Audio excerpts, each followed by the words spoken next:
Bismillahirrahmanirrahim. Assalamualaikum warahmatullahi wabarakatuh. Waalaikumsalam. Innal hamdalillah nahmaduhu wa nasta'inuhu wa nastaghfiruh wa na'udzu billahi min syururi anfusina wa min sayyiati a'malina. May yahdihillahu fala mudilla lahu wa may yudlil fala tajida lahu waliyyan mursyida. Asyhadu an la ilaha illallah wahdahu la syarika lah wa asyhadu anna Muhammadan abduhu wa rasuluhu alladzi la nabiyya wa la rasula ba'dah. Faqala Allah ta'ala fi kitabihil karim ba'da a'udzu billahi minasy syaithanir rajim. Ya ayyuhalladzina amanu ittaqullaha haqqa tuqatih wa la tamutunna illa wa antum muslimun. Wa qala ya ayyuhalladzina amanu ittaqullaha wa qulu qawlan sadida yuslih lakum a'malakum wa yaghfir lakum dhunubakum wa may yuti'illaha wa rasulahu faqad faza fawzan 'azima. Amma ba'du. Fa inna asdaqal hadithi kitabullah wa khairal huda Muhammadin sallallahu alaihi wasallam wa syarrul umuri muhdatsatuha fa inna kulla muhdatsatin bid'ah wa kulla bid'atin dhalalah wa kulla dhalalatin finnar. Masyaallah ikhwah rahimakumullah, alhamdulillah, segala puji hanya bagi Allah. Alhamdulillah, dan segala puji hanya milik Allah. Di pagi ini kita ungkapkan sebagai bentuk kesyukuran kita atas kenikmatan yang terus dan senantiasa Allah berikan kepada kita. Dan saat ini di atas kenikmatan kesehatan, di atas kenikmatan keamanan, Allah juga masih limpahkan kepada kita kenikmatan terbesar, yaitu kenikmatan keimanan. Dan kita sudah menyampaikan hal ini di pertemuan sebelumnya. Kalau kenikmatan keimanan merupakan kenikmatan yang tidak ada tandingannya, maka wajib setiap kita menjaga iman di hati-hati kita. Jangan sampai kemudian iman tersebut lepas. Jangan sampai iman tersebut kemudian hilang, apalagi mati. Kita pernah menyampaikan pernyataan Ibnu Qayyim al-Jauziyah, bagi setiap mukmin yang merasakan, yang mengetahui, yang menyadari akan pentingnya iman, setidaknya harus melakukan 3 hal. Yang pertama, senantiasa menghidupkan imannya. Yang kedua, berusaha untuk membentengi imannya. Dan yang ketiga, berusaha untuk membersihkan imannya. Menghidupkan imannya dengan keimanan dan dengan menghidupkan imannya dengan amal soleh dan dengan wirid-wirid, dengan zikir-zikir. Kemudian membentengi iman dengan ilmu, karena hati ketika tidak memiliki ilmu, maka semua hal bisa masuk ke dalam dirinya dan semua hal bisa mengotorinya, malah bisa melekat padanya. Dan kalau itu sudah terjadi, dia akan kesulitan membedakan mana benar mana salah. Yang ketiga, dia harus membersihkan hatinya atau imannya dari perkara dosa dan maksiat, malah dari perbuatan-perbuatan yang bisa menghilangkan keimanan itu sendiri. Ada sebuah riwayat di yang pernah disampaikan oleh salah seorang sahabat Nabi dalam sebuah hadis, dan ini perlu menjadi kewaspadaan kita. Kata Nabi Sallallahu Alaihi Wasallam, di zaman Bani Israel ada 2 orang bersaudara.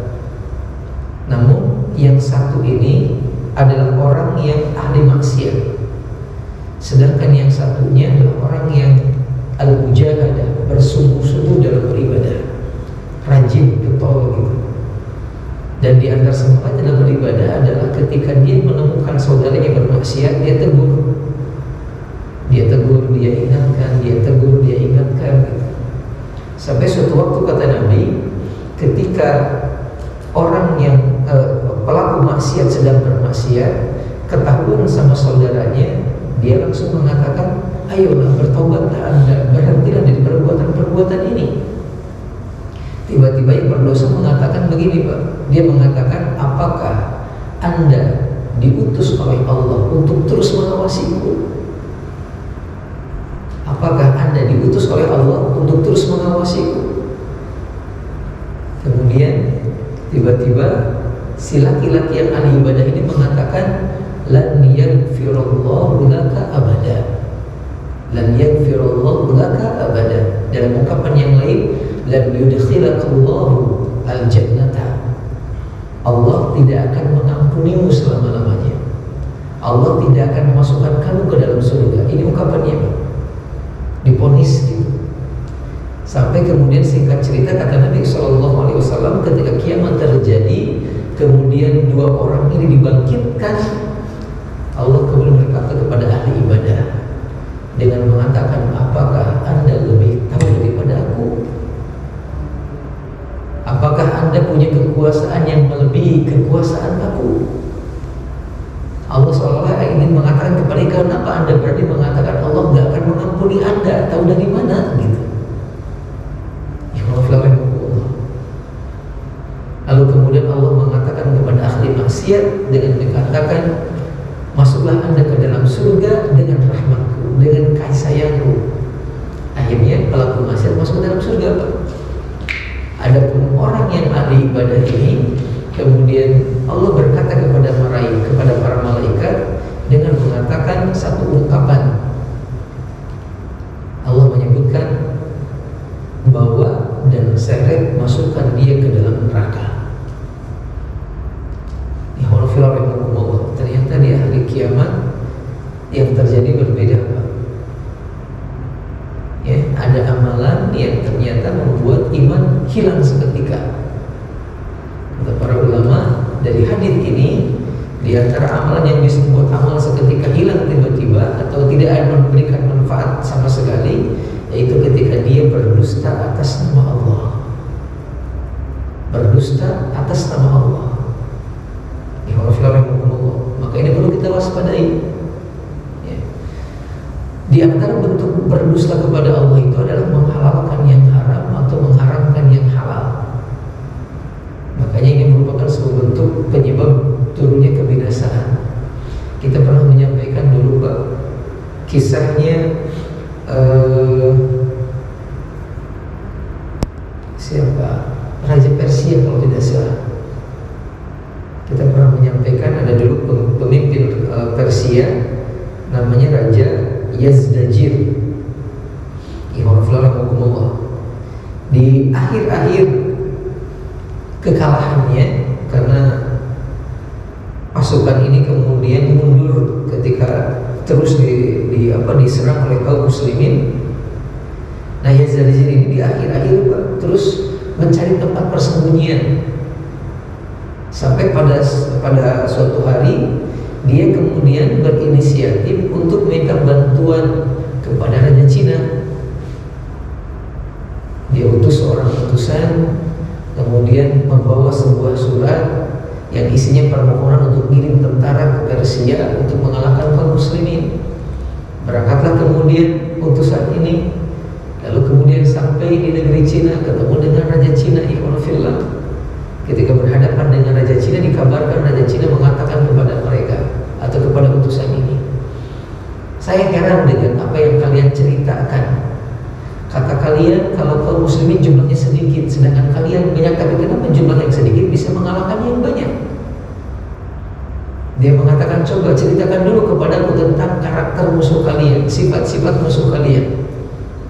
Kemudian selanjutnya, si utusan ini mengatakan kepada Raja Cina ini dengan mengatakan bahwasanya, silakan kalau Anda pengen tahu tentang mereka, tanyakan, nanti akan saya jawab. Lalu kemudian Raja Cina mengatakan, katakan kepadaku, apakah apa yang mereka ajak kepada manusia, apa yang mereka perintahkan kepada manusia. Kemudian utusan Raja Yazdajir ini mengatakan bahwasanya yad'una ila minal khairi wal amal. Kalau kaum muslimin ini mengajak kita untuk berbuat kebaikan dan untuk melakukan keadilan, untuk memiliki akhlak yang baik, untuk melaksanakan sholat, mengeluarkan zakat, untuk kemudian berbuat baik kepada yang lain, tidak berbuat zalim kepada yang lain. Kemudian berikut ditanya lagi, bagaimana sikap mereka kepada pemimpin-pemimpin mereka? Lalu dia mengatakan bahwasanya sikap mereka terhadap pemimpin-pemimpin mereka adalah memiliki ketaatan yang sangat luar biasa. Karena dalam Islam itu ketaatan kepada pemimpin merupakan sebuah syarat keimanan, dengan catatan pemimpin ini tidak memerintahkan kepada maksiat kepada Allah. Makanya Allah mengatakan dalam Al-Quran, atiullaha wa atiur rasulah wa ulil amri minkum. Taatlah kalian kepada Allah, taatlah juga kalian kepada Rasul, dan taatlah kepada para pemimpin. Berikutnya Raja Cina mengatakan kepada mereka, ikhwan fillah rahimakumullah, kepada utusan-utusan ini, apakah kaum muslimin ini sering menyelisihi perkataan mereka dalam perbuatannya? Bicara ngomongnya A tapi sikapnya B gitu, lidah ngomongnya D tapi sikapnya A gitu. Kemudian utusan ini mengatakan kepada Raja Yazdazir, lah, tidak, mereka adalah orang yang sangat jauh, yang tidak pernah kelihatan menyelisih perkataan dengan perbuatannya. Kemudian Yazdazir mengatakan lagi, apakah mereka memiliki hal-hal yang halal dan memiliki hal-hal yang haram? Tentu punya. Apakah mereka menghalalkan yang haram dan mengharamkan yang halal? Kemudian utusan itu mengatakan tidak sama sekali. Mereka beristiqomah dengan hal-hal yang halal, dan mereka semua istiqomah menjauhi hal-hal yang haram. Kemudian ikhwanullah, Raja Cina setelah mendengar ungkapan-ungkapan tersebut, dia mengatakan, sungguh saya tahu kewajiban seorang raja ketika diminta bantuan oleh raja yang lain adalah untuk membantu raja tersebut. Dan saya pun mampu, kata dia, mengirimkan satu pasukan yang depannya sudah nyampe ke Persia, sedangkan ujungnya masih di Cina gitu. Namun menghadapi musuh seperti yang kalian katakan, enggak, kata dia. Tidak mungkin mereka bisa dikalahkan.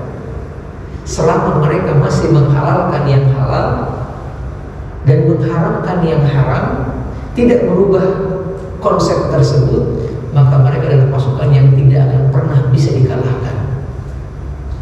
Ini pengakuan dari Cina kepada kaum muslimin di Monofila, walaupun sebatas mendengar informasi gitu. Maka betul kita kembali ke konsep yang pernah kita sampaikan, bahwasanya pertolongan Allah itu betul-betul akan diberikan kepada orang-orang yang beriman. Dan di antara sifat orang yang beriman adalah tentunya tidak akan pernah berani menghalalkan yang haram ataupun mengharamkan yang halal. Dan untuk itu ikhwanullah, kita perlu belajar. Kita perlu belajar. Karena tanpa ilmu, tanpa belajar, tidak mungkin tiba-tiba kita langsung pintar begitu saja, ikhwanullah rahimakumullah. Dan hari ini kembali kita duduk untuk melanjutkan kajian atau pembelajaran kita, terutama berkenaan dengan materi yang pernah kita sampaikan sebelumnya, yaitu perkara yang menyempurnakan pahala amal atau sholat wajib ikhwanullah. Atau kita sedang berbicara tentang sholat-sholat sunnah. Ikhwanullah rahimakumullah, di pertemuan sebelumnya kita sudah menyampaikan beberapa hal berkenaan dengan sholat sunnah. Di antaranya kita menyampaikan bahwasanya sholat sunnah, keutamaan sholat sunnah, kemudian definisi sholat sunnah, dan kita juga sudah menyampaikan bagian-bagian sholat sunnah atau pembagian sholat sunnah. Di antara pembagian sholat sunnah yang sudah kita sampaikan, sholat sunnah terbagi dua. Ada sholat sunnah mutlak, ada sholat sunnah muqayyad. Sholat sunnah mutlak adalah sholat sunnah yang dilakukan kapan saja dengan jumlah rakaat yang tidak terbatas, berapapun boleh. Berapapun boleh. Namun sebaik-baik sholat sunnah kata para ulama adalah dengan dua rakaat.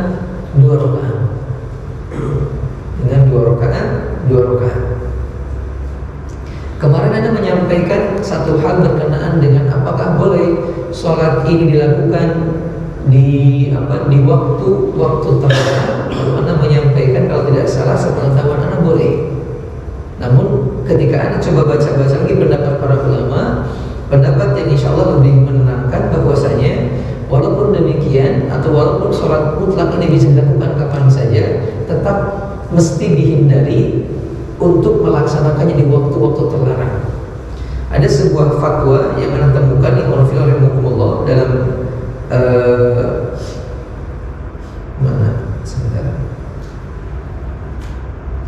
Al-Mawsu'ah Al-Fiqhiyah Al-Kuwaitiyah, sebuah kitab gitu Pak, kumpulan fatwa yang menyebutkan bahwasanya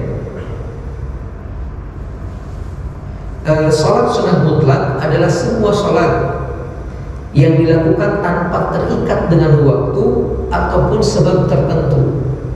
Jumlahnya juga tidak terbatas, bisa berapapun. Sehingga kata mereka atau kata para ulama penulis kitab ini, dia bisa dilakukan kapanpun dan dimanapun. Hanya saja tetap harus dihindari dari melaksanakannya di waktu-waktu terlarang. Di waktu-waktu terlarang di Rahimakumullah. Dan kita pernah menyampaikan waktu-waktu terlarang itu setidaknya pertama dari mulai habis sholat subuh sampai matahari terbit dan mulai menaik gitu kan. Kata sebagian mengatakan naik sudah sekitar 1 meter dari dataran gitu. Yang kedua kemudian dari mulai di waktu zuhur atau tepatnya ketika matahari berada di atas kepala kita sampai dia bergeser ke sebelah, berarti ke sebelah barat, ya, maghrib ke sebelah barat gitu. Yang ketiga dari mulai habis sholat asar sampai kemudian datangnya waktu sholat maghrib. Ini waktu yang terlarang untuk melaksanakan sholat sunnah mutlak. Berikutnya kemudian ikhwanufillah, kita pun menyampaikan selain sholat sunnah mutlak ada sholat sunnah muqayyad. Sholat sunnah muqayyad. Muqayyad artinya terikat. Dia terikat dengan waktu, dia terikat dengan keadaan, atau dia dilakukan karena ada sebab. Di antara contoh sholat sunnah muqayyad yang sudah pernah kita sampaikan adalah sholat rawatib, yaitu sholat yang mengiringi sholat fardu. Sholat yang mengiringi sholat fardu, dan jumlahnya ada yang mengatakan 10, ada yang mengatakan 12. Yang 10 adalah 2 rakaat sebelum zuhur, 2 rakaat setelah zuhur, 2 rakaat setelah maghrib, 2 rakaat setelah isya, dan 2 rakaat sebelum subuh. Adapun yang menyebutkan 12, mereka mengatakan bahwasanya jumlahnya adalah 4 rakaat sebelum zuhur, 2 rakaat setelah zuhur, kemudian 2 rakaat setelah maghrib, 2 rakaat setelah isya, dan 2 rakaat sebelum subuh. Ada juga yang mengatakan 14. Ya, 14 dengan jumlah 4 rakaat sebelum zuhur, 4 rakaat setelah zuhur, jadi 8. Kemudian ditambah 2 rakaat setelah maghrib, setelah isya, dan sebelum subuh, jadi 14. Intinya 3 cara itu bisa kita lakukan, baik dengan 10 rakaat ataupun dengan 12 rakaat ataupun dengan 14 rakaat. Ini yang rawatib dan muakkad. Rawatib dan muakkad. Apa muakkad? Penguat atau dalil-dalil yang menguatkan akan perbuatan tersebut lebih banyak dibandingkan yang ghair muakkad. Maka sangat disarankan gitu ya, sangat ditekankan untuk kita melakukan perbuatan ini.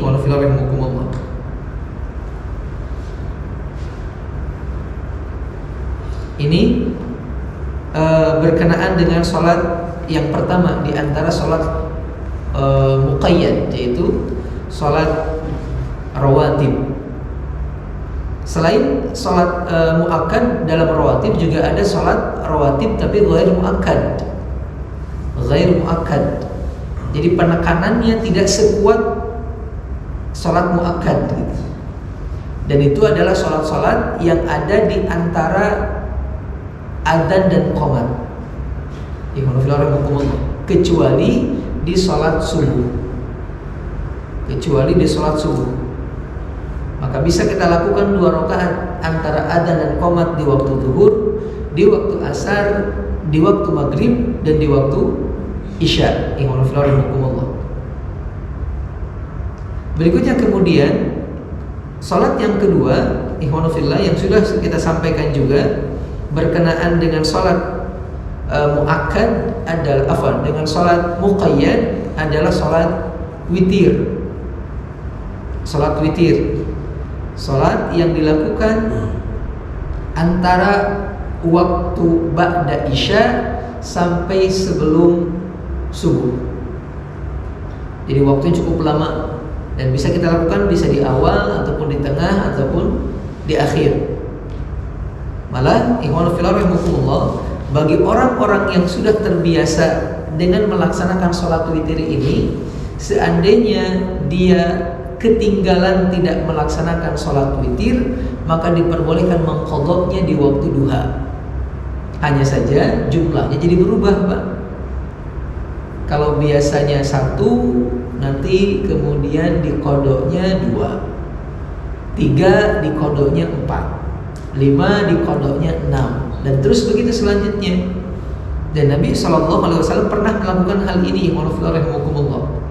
Dalam sebuah riwayat dikatakan bahwasanya Rasul SAW pernah melakukan beliau pernah ketinggalan atau lupa melaksanakan sholat witir. Dalam sebuah riwayat dari Aisyah radhiyallahu taala anha, qalat, beliau mengatakan, kana Nabi sallallahu alaihi wasallam, keadaan Nabi sallallahu alaihi wasallam, idza nama minal laili aw marida shalla bin nahari fintai asyara rakaah. Nabi itu kalau di malam harinya ketiduran atau karena beliau sakit sehingga menyebabkan beliau tidak sempat melaksanakan sholat malam, itu di pagi harinya, kata beliau, kata Aisyah, melaksanakan sholat 12 rakaat. 12 rakaat. Makanya kemudian dari sini diambil kesimpulan bahwasanya mengqadha sholat witir ketika di siang hari jumlahnya tidak lagi menjadi ganjil, tapi genap. Tapi genap. Dan kemudian kata para ulama, ini bagi yang melaksanakan hal tersebut, wa yustahabbu li al-mubadarati bi qada'ihi qabla adh-dhuhri, tapi sangat ditekankan, dianjurkan untuk melaksanakan qadha ini sebelum salat zuhur. Sebelum salat zuhur. Dalam sebuah riwayat ada sebuah pernyataan dari Umar bin Khattab radhiyallahu taala anhu.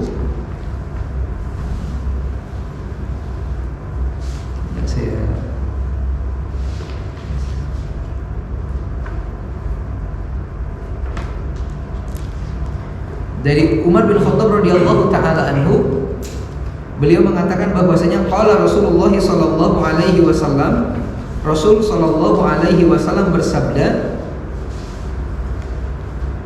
man nama an hizbihi aw an syai'in minhu faqara'ahu fima baina salatil fajri wa salatil dhuhri kutiba lahu ka'annama qara'ahu minal lail. Kutiba lahu ka'annama qara'ahu minal lail. Alhamdulillah.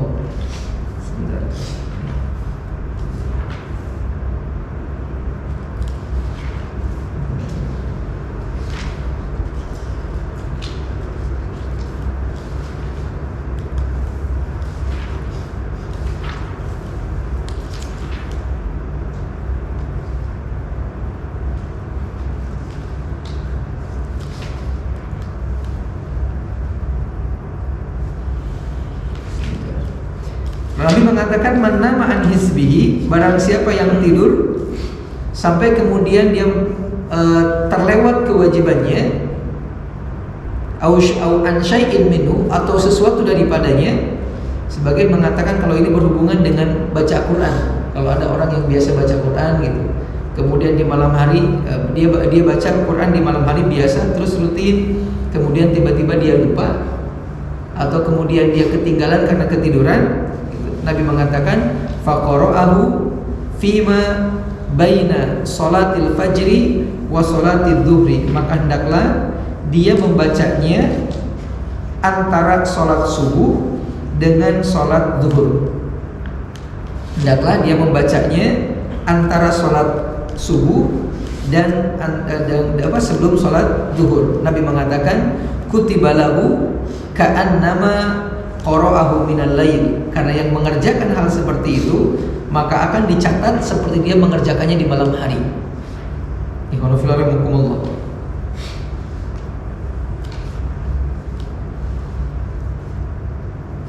Barang siapa yang melakukan hal tersebut maka akan dicatat pahalanya seperti orang yang mengerjakannya di malam hari.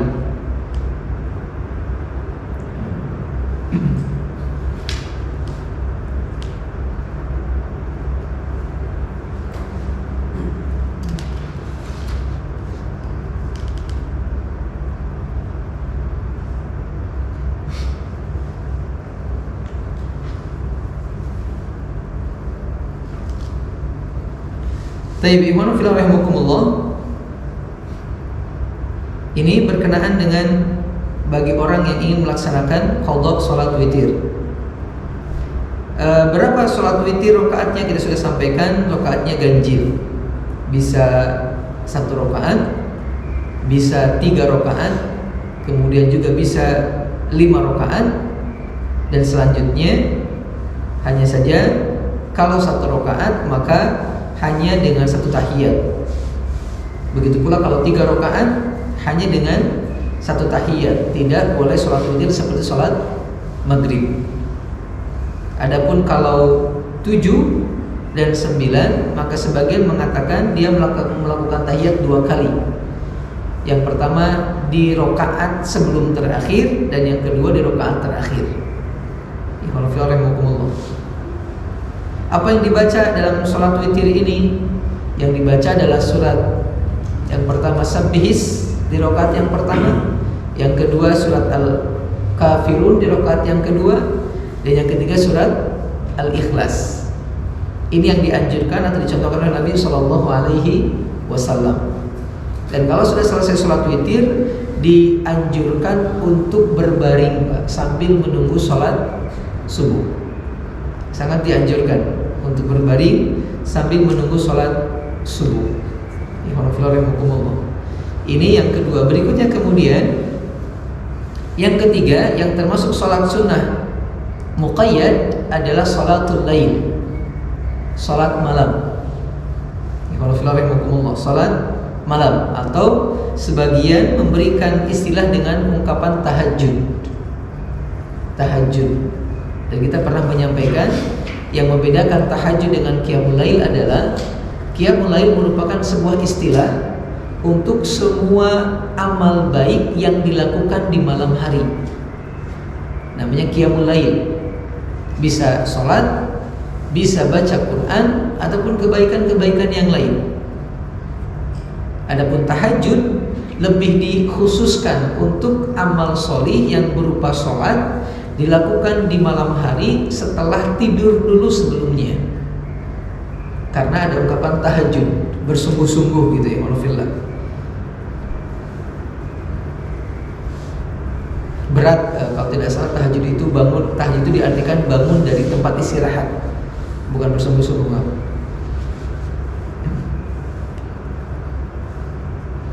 Salat ini merupakan salat yang sangat istimewa, sangat spesial, sangat luar biasa.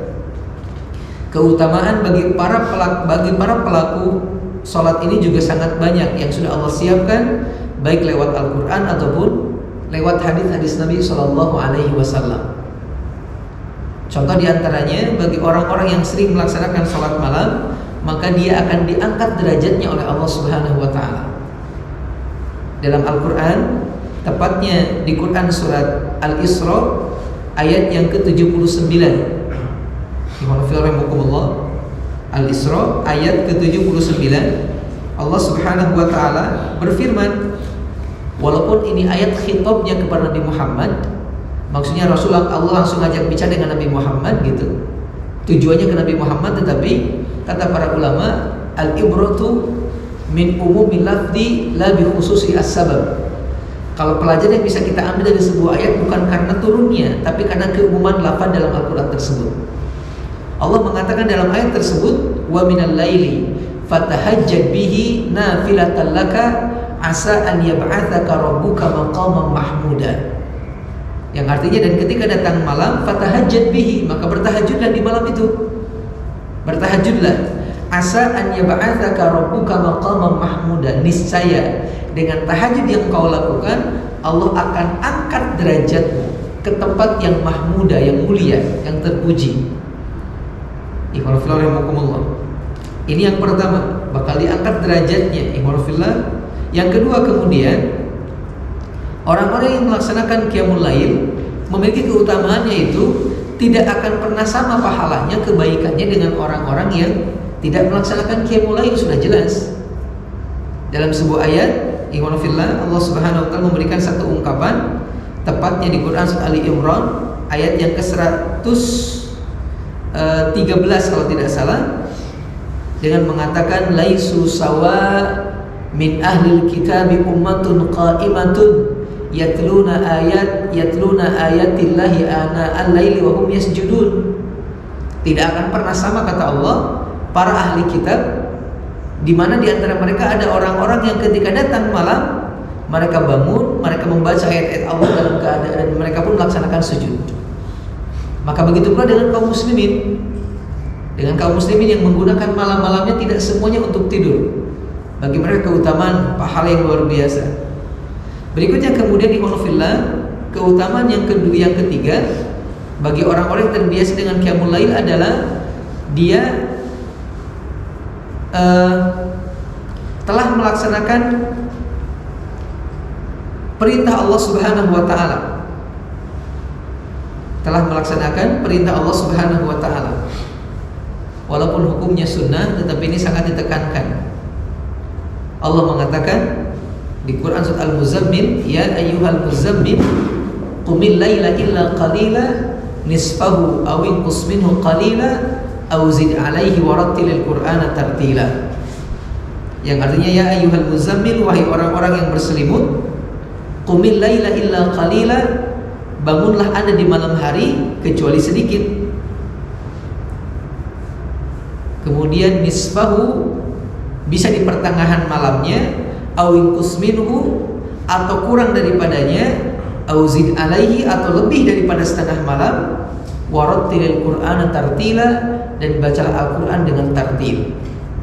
Ada kalimat di sini, qumil laila illa qalila, bangun ketika ada di malam hari. Berikutnya kemudian, salat malam ini merupakan salat terbaik, Pak. Salat terbaik atau salat sunnah terbaik gitu. Dalam sebuah riwayat, Rasulullah SAW pernah ditanya oleh salah seorang sahabat. Beliau mengatakan kepada Nabi SAW, ya Rasulullah, ayu salatin afdalu ba'dal fariḍah? Rasul, salat apa yang paling baik, yang paling afdal setelah salat wajib?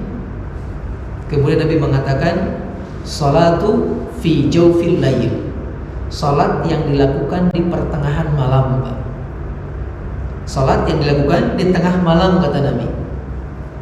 Ini keutamaan yang luar biasa. Kemudian ditanya lagi, wa ayyus siyam afdalu ba'da Ramadan? Kalau saum apa yang lebih afdal setelah bulan Ramadan?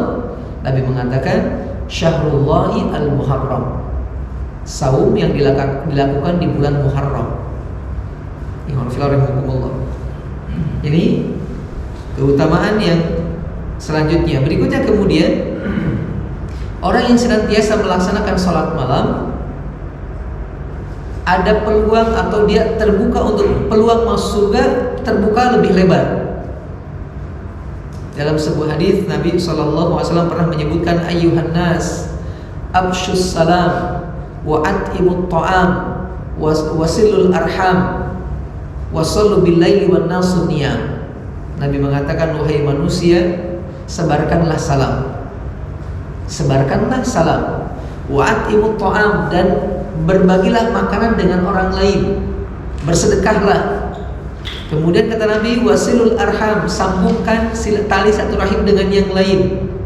Kemudian Nabi mengatakan, dan sholatlah anda di malam hari ketika orang-orang tengah tertidur, tadkhulul jannata bisalam, maka anda akan masuk surga dengan sangat mudah.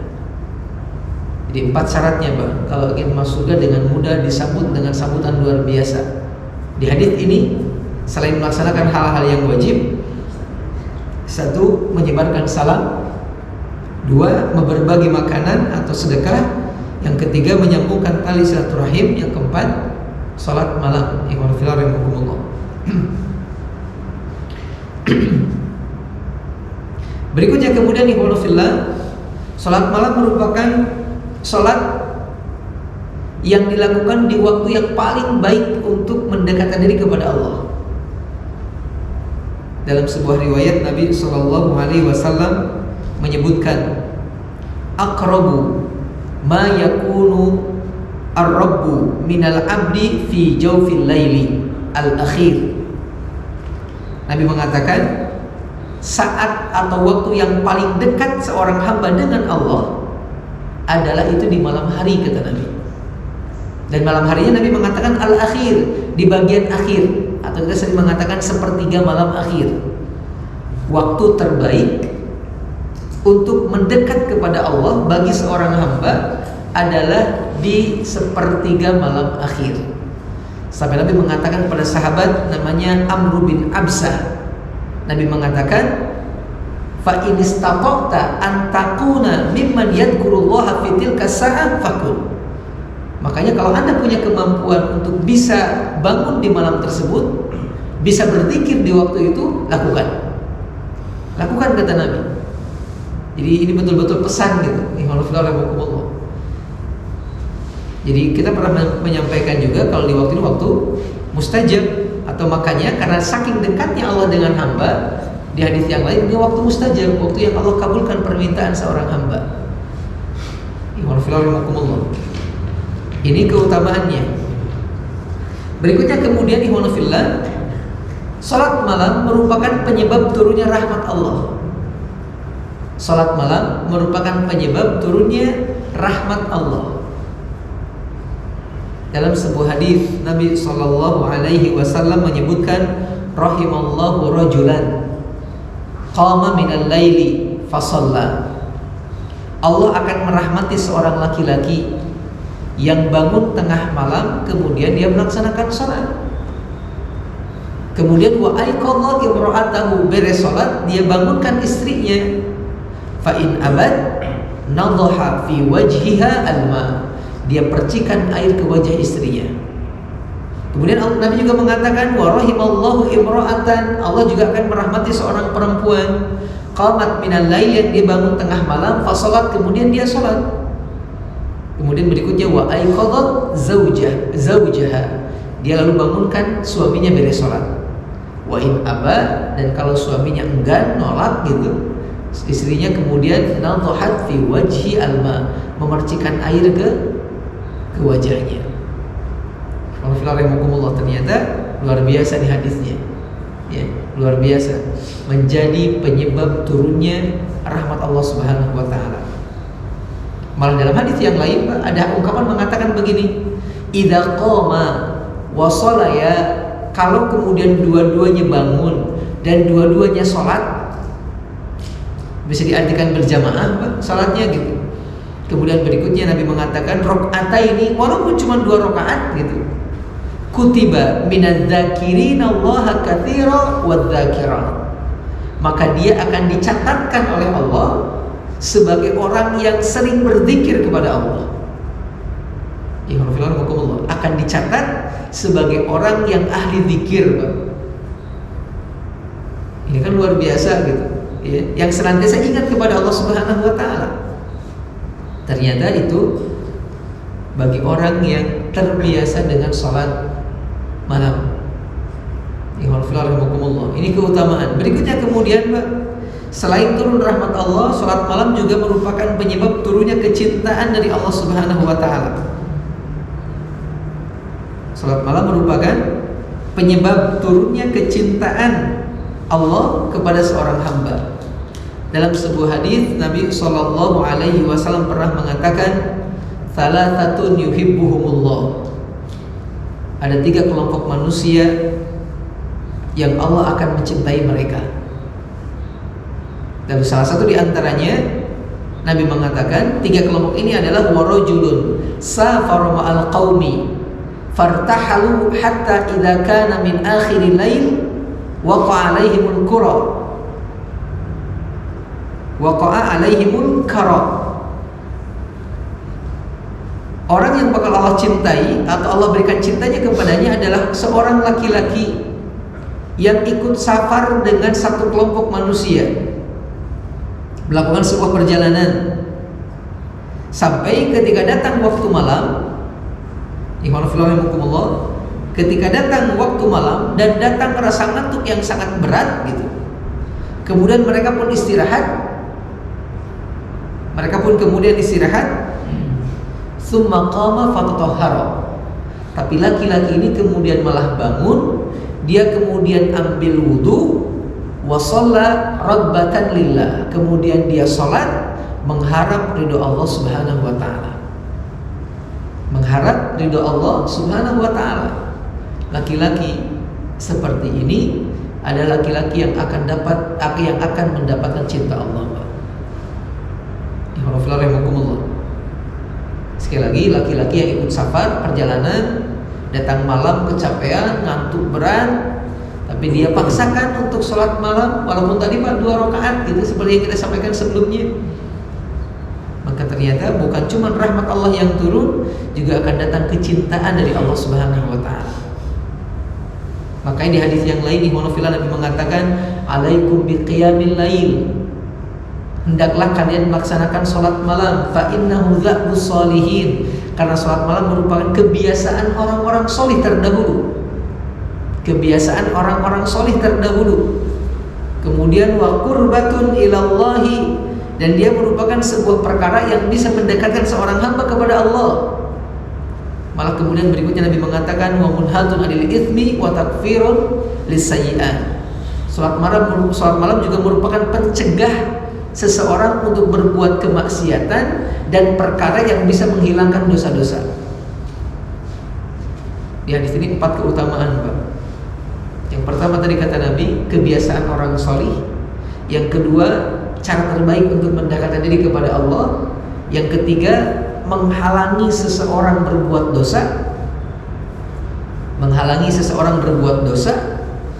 Yang keempat, takfir lisayyi'at, bisa menghapuskan dosa-dosa. Kalau tadi pencegah perbuatannya, ini menghapuskan akibat dari perbuatan dosa.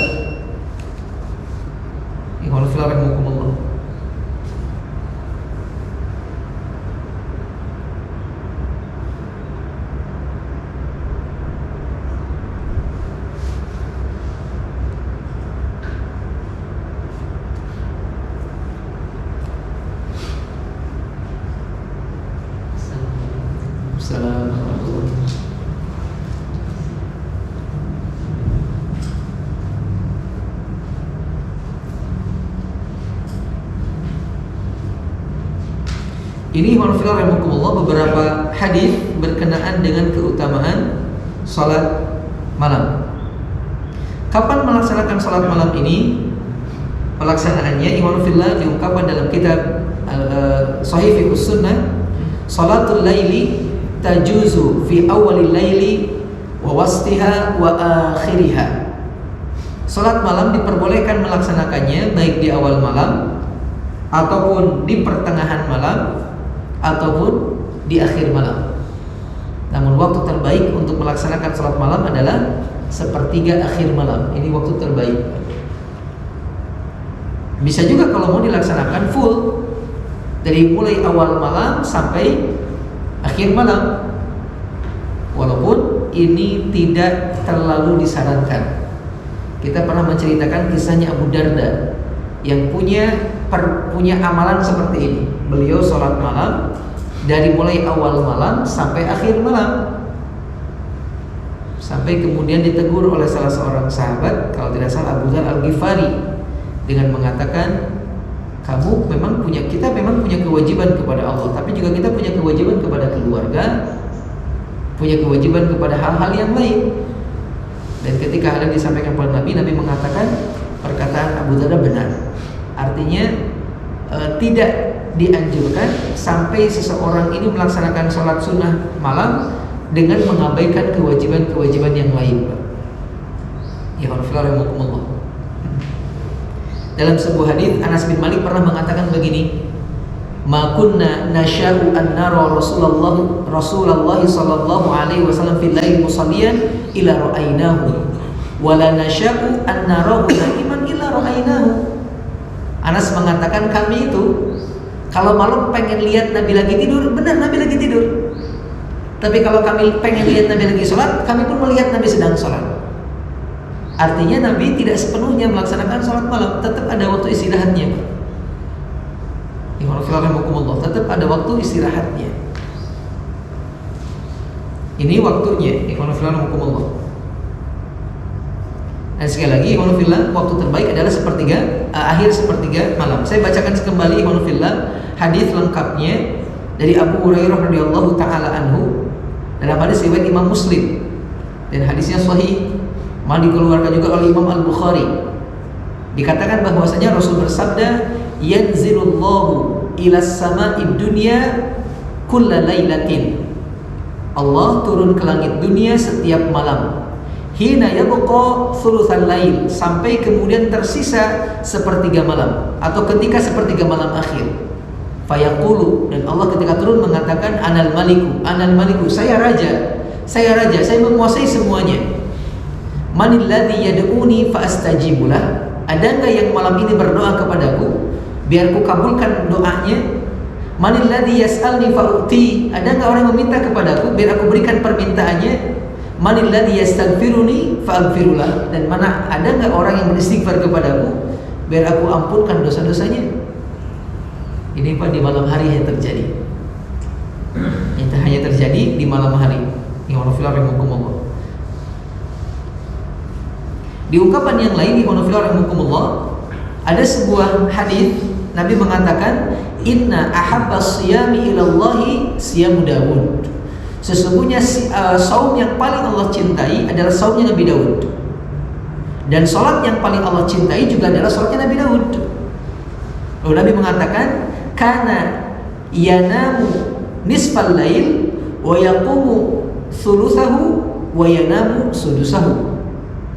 Nabi Daud itu kebiasaannya adalah beliau tidur sampai pertengahan malam, lalu kemudian sholat sepertiga malamnya dan tidur di seperenam malamnya, Pak.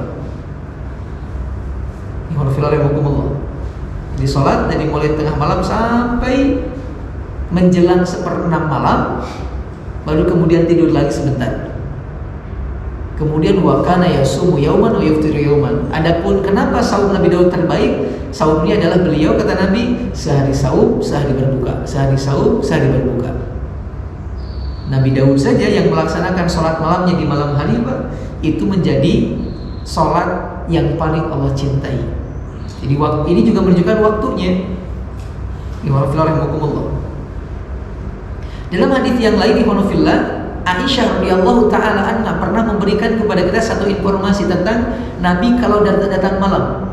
Ngapain aja? Beliau mengatakan kalau datang malam kana yanamu awwalahu. Nabi kalau datang malam beliau tidur lebih awal atau tidur di awal malam. Kemudian wa yaqumu akhirahu, beliau bangun di akhir malam. Fayusalli tsumma yarji ila firasyi, kemudian beliau salat, habis salat kembali ke kasurnya, kembali ke tempat tidurnya. fa idza adzana al muadzinu wathab atau watib. Tapi kalau kemudian muadzin sudah mengumandangkan adzannya, ikhwanullah, sudah mengumandangkan adzannya, beliau pun kemudian bangun. Fa in kanat bihi hajatun iktasala. Kalau ternyata beliau punya halangan, maka beliau akan mandi. Maksudnya kalau ada harus mandi wajib, beliau mandi dulu gitu. Wa illa tawaddo'a wa kharaja. Tapi kalau tidak ada halangan, tidak ada hadas, maka beliau hanya berwudu kemudian keluar. Nabi SAW. Jadi kalau kita melihat hal ini, Pak, ada apa ya? Kayak semacam ada bahasanya? Ada bahasa isyarat, Pak. Waktu hubungan badan antara suami istri. Kapan? Habis sholat tahajud. Ini hadisnya. Ya, kata Aisyah, beliau tidur, bangun, sholat, tidur lagi. Kalau bangun punya halangan mandi, kalau enggak wudu kemudian keluar. Berarti Nabi gitu. Bisa dikatakan sering atau bisa dikatakan di antara waktu yang beliau lakukan untuk hubungan suami istri adalah beres sholat tahajud. Ikhwanullah. Berikutnya kemudian ikhwanullah, ada beberapa etika yang harus kita lakukan kalau kita menginginkan pengen melakukan hal ini, Pak. Ya, jadi bahasanya begini, Pak. Kemampuan untuk melaksanakan sholat malam itu merupakan rahmat Allah. Dan ini Allah berikan diantaranya kepada orang-orang yang memang terbiasa melakukan hal-hal yang baik sebelum tidurnya. Makanya kalau kita ingin dapat rahmat ini, kemampuan sholat malam, ada hal yang perlu kita lakukan. Yang pertama diantaranya, ikhwanullah, mempersiapkan diri. Kalau pengen sholat malam, kita harus punya persiapan dulu. Apa persiapannya? Satu, qailulah. Usahakan kita tidur siang. Usahakan.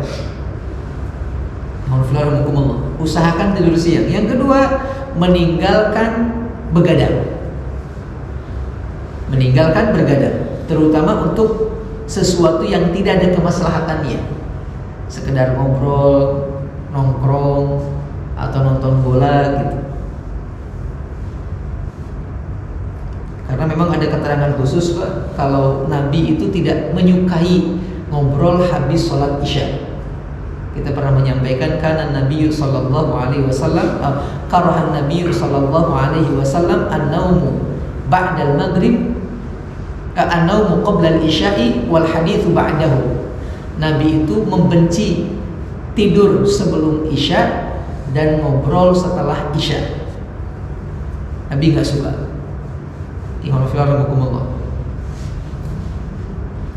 Yang berikutnya kemudian,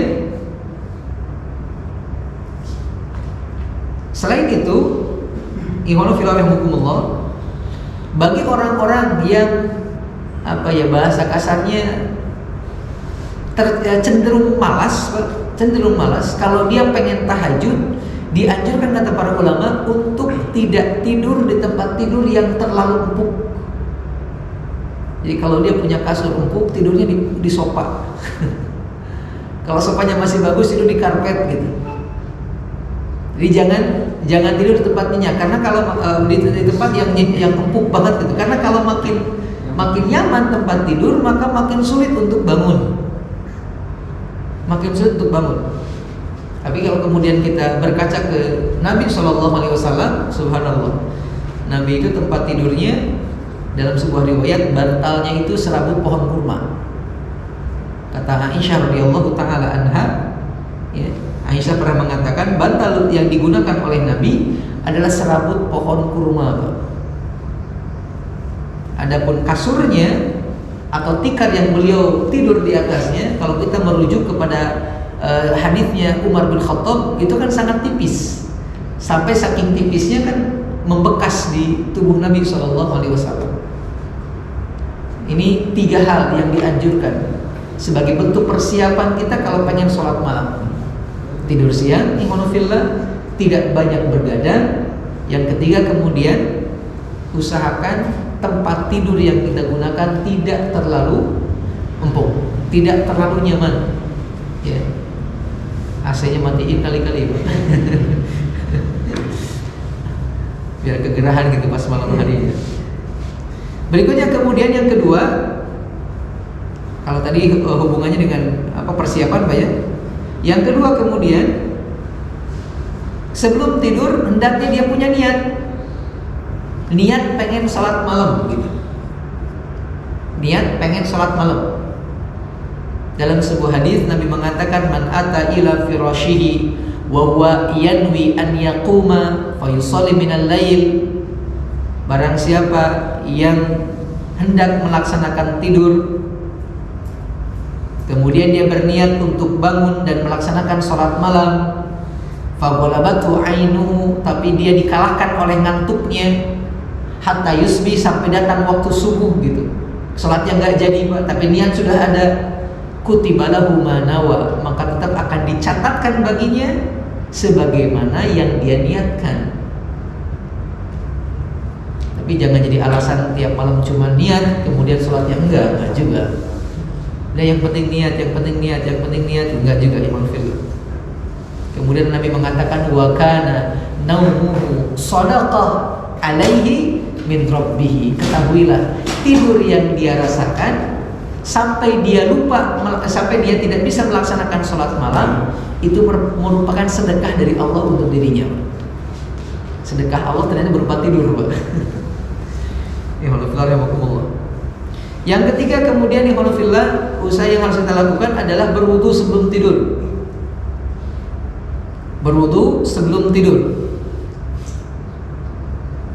Yang keempat kemudian, hendaklah dia tidur miring ke arah kanan.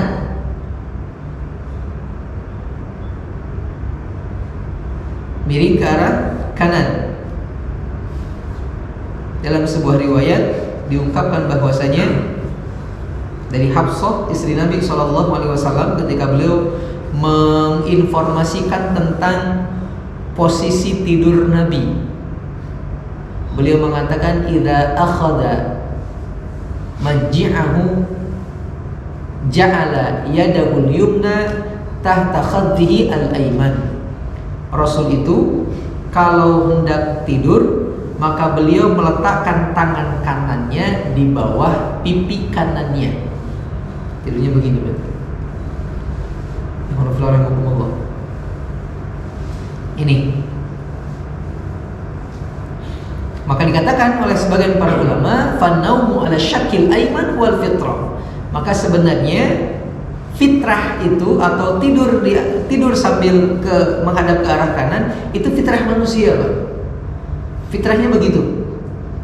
Walaupun ada penelitian kalau tidur mengini ke arah kiri itu lebih menyehatkan. Ada penelitian begitu. Terus bagaimana Abu Malik menggabungkan dua hal ini, Pak? Beliau mengatakan bahwa dalam kitab Shahih Fiqhus Sunnah, tidur dengan miring ke sebelah kiri itu akan membuat tubuh lebih nyaman, tapi tidur ke sebelah ini membuat tidur lebih nyaman sehingga saking nyamannya lupa untuk bangun. Tapi tidur menghadap ke sebelah kanan akan membuat hati yang nyaman sehingga bisa bangun lebih awal. Kata beliau begitu, ikhwanullah. Diungkapkan ada sebuah penelitian yang mengatakan, katanya, saya bacakan di sini, Pak. Mana ya?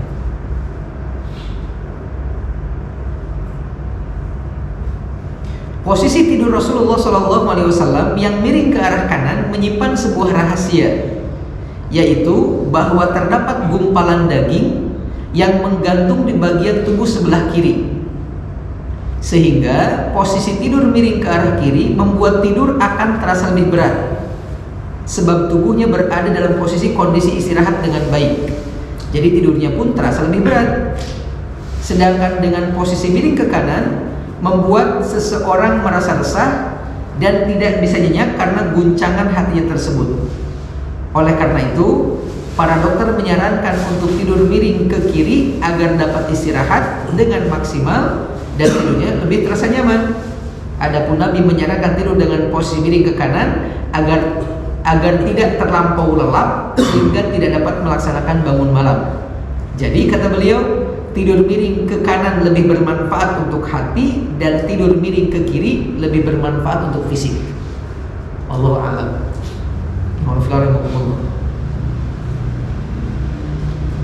Berikutnya kemudian yang harus juga kita lakukan, ikhwanullah, selain tadi, seandainya kita khawatir sulit untuk bangun untuk melaksanakan sholat malam, maka dianjurkan, ditekankan untuk sholat witir sebelum tidur. Untuk sholat witir sebelum tidur. Ikhwanullah. Lalu berikutnya kita dianjurkan untuk berzikir sebelum tidur. Dan zikirnya Pak diusahakan tidak sebatas membaca bismika Allahumma amutu wa ahya, tapi sempurnakan dengan zikir-zikir tidur lainnya Pak. Itu zikir-zikir tidur kalau dikumpulkan Pak dan dibaca itu mungkin 10 menit baru beres. Ya, apa saja yang dibaca sebelum tidur? Yang pertama trikul. Warahmatullahi Qul a'udzu birabbil falaq, qul a'udzu birabbin nas, sama qul huwallahu ahad. Ini yang dibaca.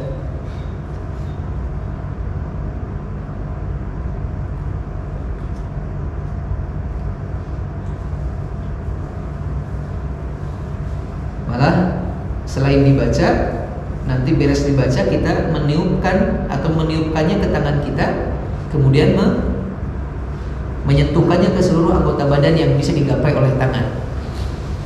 Ini juga sekaligus bentuk penjagaan dari sihir, Pak. Dan Nabi sering melakukan hal ini.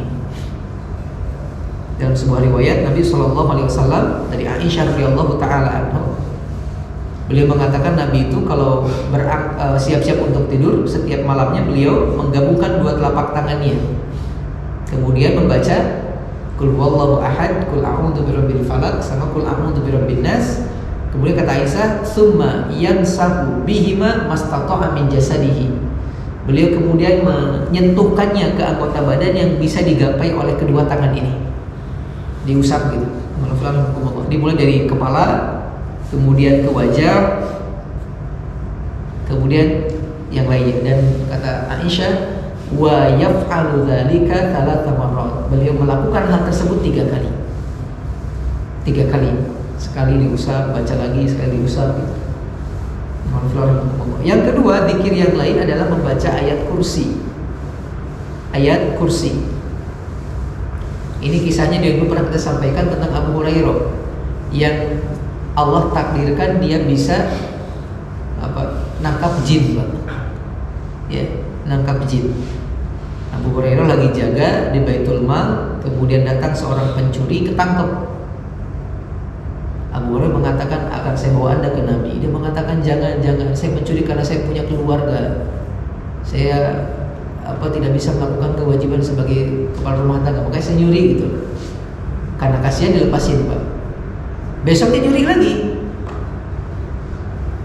Mau dibawa ke Nabi, dia tetap memelas lagi, ingin dilepasin akhirnya. Yang ketiga kali nyuri lagi. Sampai Abu Hurairah mengatakan, pokoknya ke Nabi sekarang. Dia mengatakan, jangan. Kalau Anda tidak membawa saya ke Nabi, maka saya akan berikan kepada Anda sebuah tips agar Anda dijauhi dari gangguan setan. Apa? Dia mengatakan, baca ayat kursi, ikhwanullah, baca ayat kursi sebelum Anda tidur. Malah setan ini mengatakan, Pak,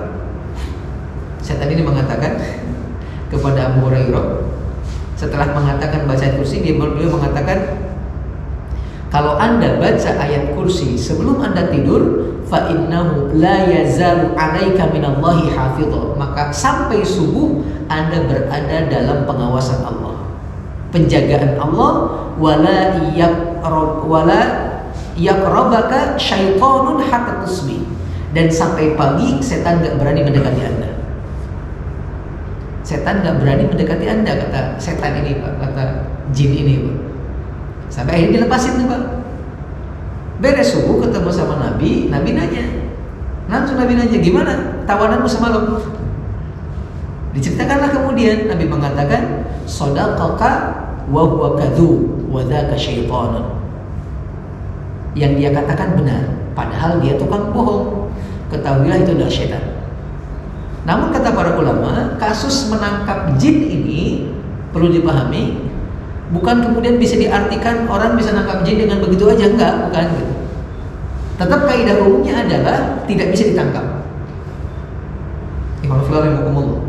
Karena ada sebuah hadits mengatakan bahwa sebuah ayat mengatakan jin itu bisa melihat kita di tempat yang kita nggak bisa melihat mereka.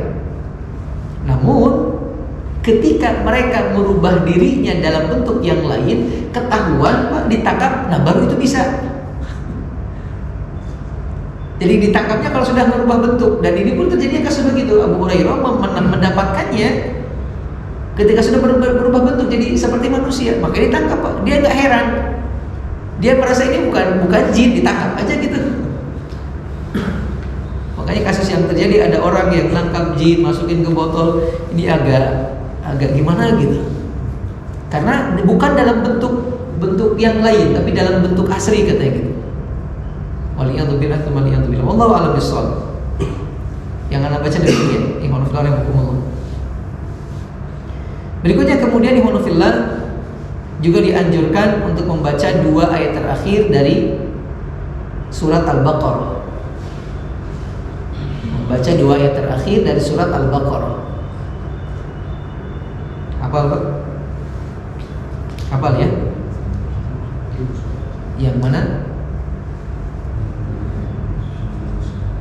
La yukallifullahu nafsan illa wus'aha, laha ma kasabat wa 'alaiha ma iktasabat. Rabbana la tu'akhidna in nasina aw akhtana. Rabbana wa la tahmil 'alaina isran kama hamaltahu 'alal ladzina min qablina. Rabbana wa la tuhammilna ma la taqata lana bihi wa'fu 'anna waghfir lana warhamna anta maulana fansurna 'alal qaumil kafirin. Dari amanah Rasul Pak.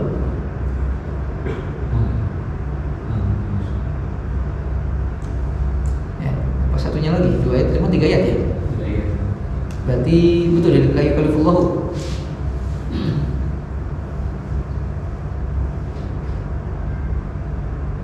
Itu dari apa? 2 ayat terakhir. Amanah Rasul ya? Ya, amanah Rasul. Karena kalau ayat 3 ayat lillahi. Betul, dari amanah Rasul bima unzila ilaihi min rabbih wal mu'minun.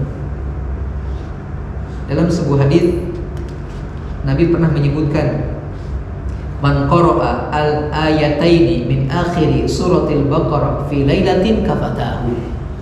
Barang siapa yang membaca 2 ayat terakhir dari surat Al-Baqarah, maka 2 ayat itu akan mencukupinya. Maka bacaan tersebut akan mencukupinya. Maksudnya keduanya bisa mencegah atau melindungi seseorang dari kejahatan dan keburukan. Malah ada yang mengatakan Pak, subhanallah, ada yang mengatakan yang dimaksud dengan kafatahu, 2 hal itu adalah cukup baginya. Maksudnya kata mereka adalah cukup walaupun tidak melaksanakan sholat malam.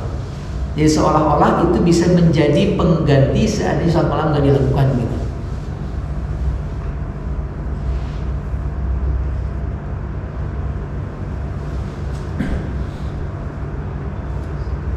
Berikutnya kemudian ikhwan fillah rahimakumullah, ada sebuah hadis yang lain Pak dari Imam Abu Dawud, Imam At-Tirmidzi, dan ini juga disahihkan oleh Imam Al-Albani.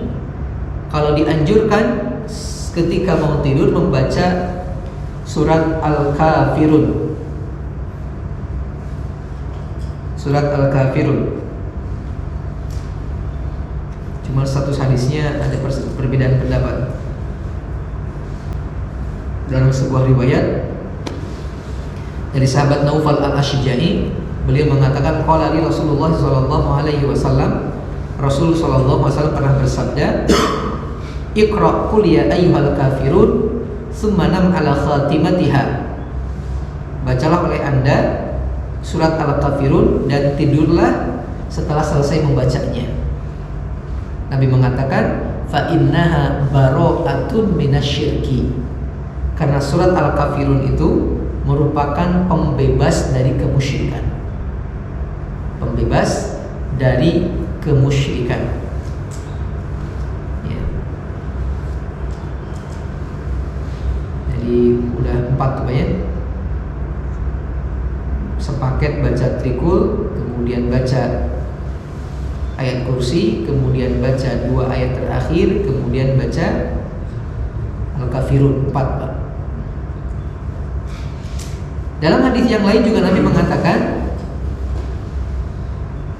dari Abu Hudzaifah, Rasul pernah ketika hendak tidur itu mengatakan Bismika Allahumma amutu wa ahya. Bismika Allahumma amutu wa ahya. Dan ketika bangun beliau mengatakan alhamdulillahilladzi ahyana ba'da ma amatana wa ilaihi an-nusyur. Wa ilaihi an-nusyur.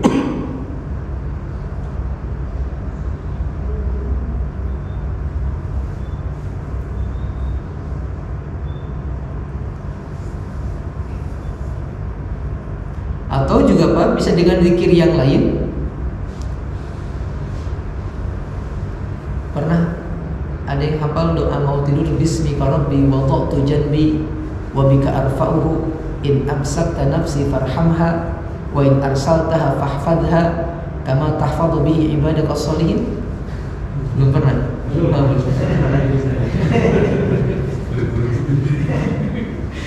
Baik, itu juga dianjurkan. Nabi pernah mengatakan kalau salah seorang di antara kalian mau tidur, kata Nabi, maka dianjurkan Pak, sebelum tidur itu ujung kain dikepuk 3 kali. Karena dia nggak tahu sebelum dia datang itu tempat tidur dihinggapi sama siapa, ditiduri sama apa gitu. Lalu kemudian kata Nabi SAW, dan ketika dia mau tidur, hendaknya dia mengatakan Bismika Rabbi wada'tu jambi, dengan menyebut namamu ya Allah, aku letakkan bagian samping perutku gitu, maksudnya mau tidur. Kemudian wabika arfa'uhu, dan karena engkau juga ya Allah aku bisa bangkit kembali. Fa in amsakta nafsi farhamha, seandainya engkau pegang terus jiwaku maka tolong jaga. Seandainya enggak bangun lagi Pak, tetap jaga, tolong aku gitu, tolong jaga. Wa in arsaltaha fahfadha bima tahfadhu bihi ibadaka sholihin. Tapi kalau kemudian kau kembalikan jiwa tersebut, maka tolong jaga juga jiwa tersebut sebagaimana engkau telah menjaga hamba-hamba engkau yang sholih. Ini doanya. Berikutnya Pak, yang juga diajarkan sebelum tidur itu berzikir seperti zikir ba'da shalah.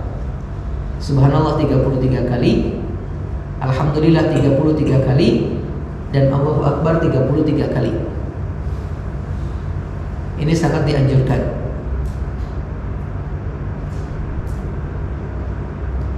Ini nasihat Nabi kepada Fatimah radhiyallahu taala anha ketika Fatimah datang ke Nabi atas perintah suaminya Ali bin Abi Thalib untuk meminta pembantu. Ali meminta Fatimah untuk ke Nabi minta pembantu karena Nabi banyak budak gitu.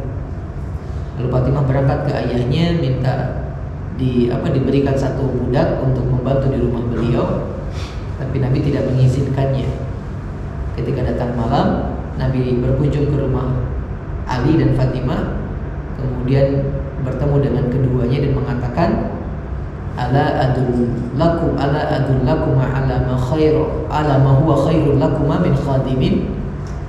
Mau enggak, kata beliau, aku ajarkan kepada kalian sesuatu hal yang lebih baik daripada seorang budak atau dari punya seorang budak gitu.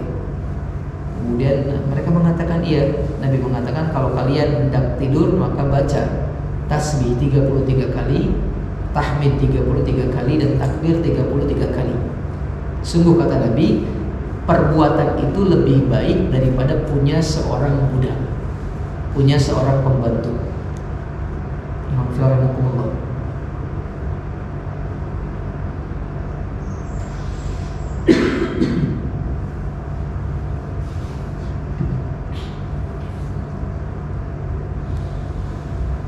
Berikutnya kemudian Pak, ada doa tidur juga. Ini kalau bisa malah dihafal ini Pak, kalau memungkinkan nanti dihafal, dibiasakan dibaca sebelum tidur. Yang karena kalau ini dibaca lalu kemudian Allah wafatkan di malam tersebut, maka dia wafat dalam keadaan fitrah. Wafat dalam keadaan fitrah. Doanya adalah Allahumma inni aslamtu wajhi ilaika wa fawwadtu amri ilaika wa ja'tu dhahri ilaika radbatan wa rahbatan ilaika la malja'a wa la manja. Nanti saya kirim ya pakai WA ya. Terus saya kirim. Nabi mengatakan yang baca doa ini fa in minta alal fitrah, kalau ente mati di malam itu mati dalam keadaan fitrah. Dan kalau fitrah kita maknai dengan fitrah ketika ada hadis yang mengatakan kullu mauludin yuladu alal fitrah, setiap anak lahir dalam keadaan fitrah, berarti kita adalah keimanan nih fillah. Di orang yang meninggal setelah baca ini di malam harinya atau sebelum tidurnya, maka dia meninggal dalam keadaan beriman kepada Allah. Ini kan luar biasa Pak, bisa husnul khatimah insyaallah.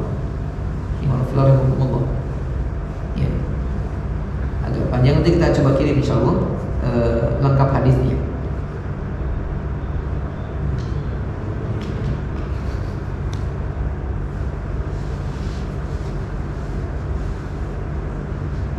Ini beberapa zikir Pak sebelum tidur.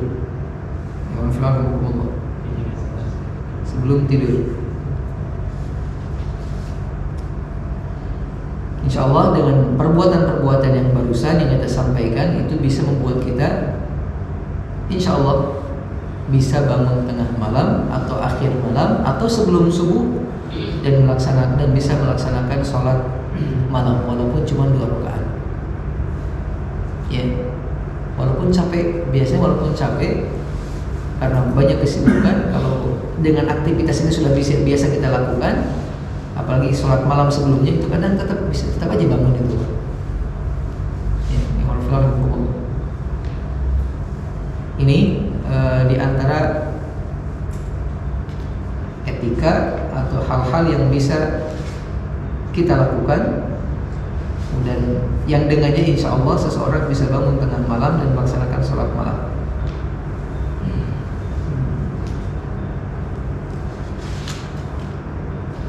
Berikutnya ikhwan fillah rahimakumullah, ada tambahan yang lain Pak untuk orang yang ingin melaksanakan sholat malam ketika dia sudah bangun. Kalau tadi kan sebelum tidur ya, ini kalau dia sudah terbangun apa saja? Yang pertama adalah dianjurkan untuk ketika bangun baca doa. Ya, yang pertama ini membaca doa. Setelah baca doa, kemudian dianjurkan untuk berwudu. Dianjurkan untuk berwudu. Kemudian siwak Pak, atau gosok gigi. Siwak atau gosok gigi. Ya. Lalu yang keempat, sholat sunnah 2 rakaat, tapi bukan termasuk sholat malam. Sholat sunnah 2 rakaat. Dalam sebuah hadis Nabi SAW pernah bersabda, "Idza qama minal lail," kalau salah seorang di antara kalian bangun malam, "falyaftatih salatahu bi rak'ataini khafifataini," maka hendaklah dia membuka salat malamnya dengan melakukan 2 salat sunnah yang ringan, yang pendek. Ya, 2 salat sunnah yang ringan, yang pendek. Sebagian mengatakan bahwasanya di antara hikmahnya adalah kita seperti kayak semacam sholat sunnah qobliyah dulu kemarin, Pak. Jadi sebagai penyemangat atau pemanasan gitu.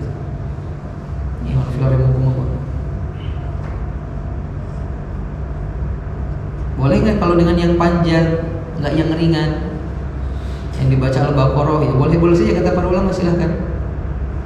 Ya, silahkan. Ya, silahkan. Karena dalam sebuah riwayat Nabi pun pernah demikian. Ada seorang sahabat rahimahullah, Hudzaifah ibnul Yaman, pernah menyebutkan bahwasanya dalam hadis tersebut dari Hudzaifah, "Shalaitu ma'an Nabiyyi sallallahu alaihi wasallam dzata lailatin." Saya pernah melaksanakan sholat malam bersama dengan Nabi. Kalimat melaksanakan sholat malam dengan Nabi menunjukkan beliau dari awal bagi sholat sama Nabi.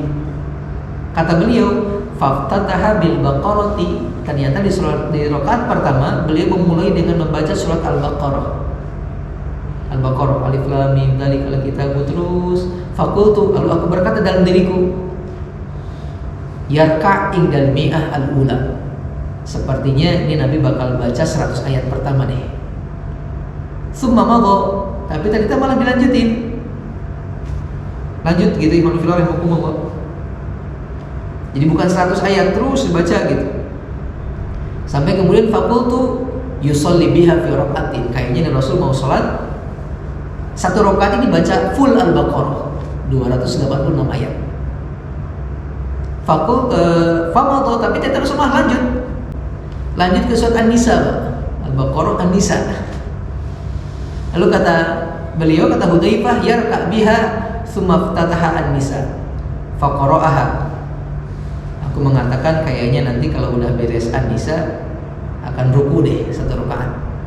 Tapi kata beliau ternyata langsung Rasul pun lanjut ke surat Ali Imran. Al-Baqarah, An-Nisa, Ali Imran, Pak, di satu rakaat. Satu rakaat. Jadi bukan ringan gitu. Makanya sebagian orang mengatakan boleh kalau mau juga dibuka dengan yang panjang-panjang.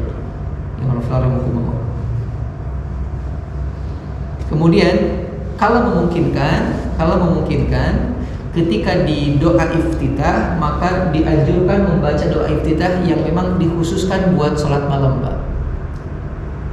Nabi ketika sholat malam iftitahnya kadang berbeda dengan sholat-sholat yang lain. Dalam sebuah riwayat Ibnu Abbas pernah mengatakan Nabi kalau bangun malam untuk tahajud maka doa iftitahnya adalah Allahumma lakal hamdu anta qayyimus samawati wal ardi wa man fihinna wa lakal hamdu anta nurus samawati wal ardi wa man fihinna. Terus cukup panjang. Ya.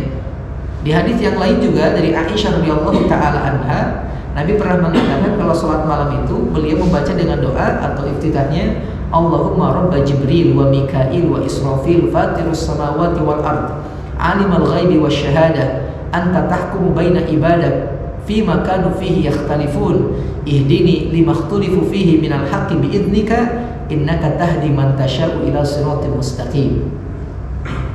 Belum pernah dengar ya? Pasti. Atau juga bisa dengan ungkapan yang cukup pendek. Di antaranya dari Hudzaifah ibnul Yaman, beliau pernah melihat Rasul salat malam dan mengatakan dalam salatnya Allahu Akbar, Allahu Akbar, Allahu Akbar 3 kali, Dzul malakuti wal jabaruti wal kibriyai wal azamati. Nah segitu. Tapi karena asing kita pun belum bisa nangkep. Kemudian sunnah yang lain yang dianjurkan ketika sholat selain baca iftitah dianjurkan adalah memperlama sholatnya.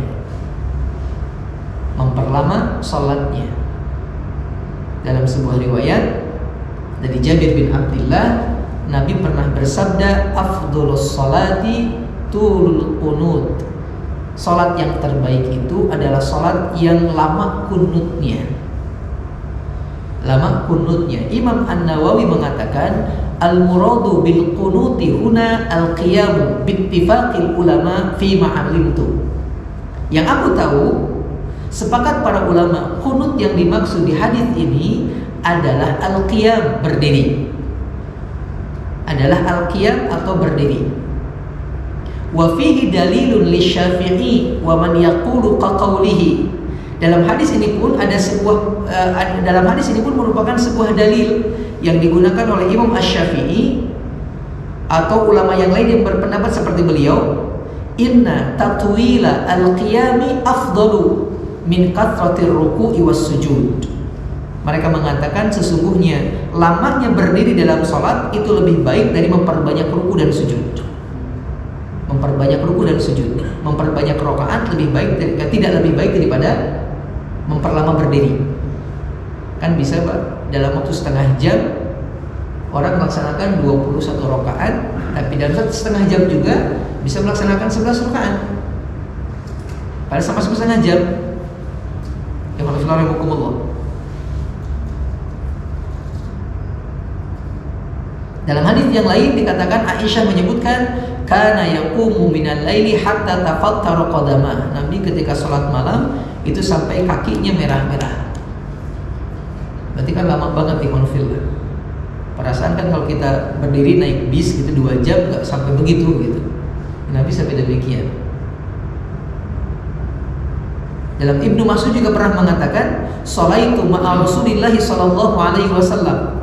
Saya pernah sholat bersama dengan Nabi, fa'atola, dan beliau panjang banget, lama gitu. Hatta hamamtu bi amrin su, sampai aku punya pikiran buruk. Sampai aku punya pikiran buruk, kata beliau. Bisa kita bayangkan Pak yang dibaca tadi, Al-Baqarah, An-Nisa, Al-Imran. Sampai aku punya pikiran buruk, kata Ibnu Mas'ud. Dalam sebuah riwayat yang lain, Ibnu Mas'ud ditanya, apa pikiran buruk yang muncul ketika Anda sholat sama Nabi dan lama? Beliau mengatakan, hamamtu an ajlisa, saya berinisiatif untuk duduk gitu dan akan meninggalkan Nabi SAW. Ya, Allahul musta'an. Dan bisa dipahami juga kata para ulama, at-tatwilu la yahtassu bil qiraati. Lama ini bukan cuma dalam berdiri saja, bukan cuma dalam bacaan saja. Bukan cuma itu, tapi kata para ulama, bal huwa mustahabun kadzalika fir ruku'i was sujudi wal qu'ud.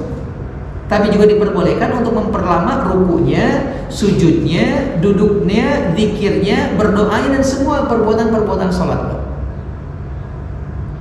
Yang dibaca apa? Jadi ulang-ulang bacaan ruku, diulang-ulang bacaan sujud gitu. Ya Allah fillah, diperbolehkan.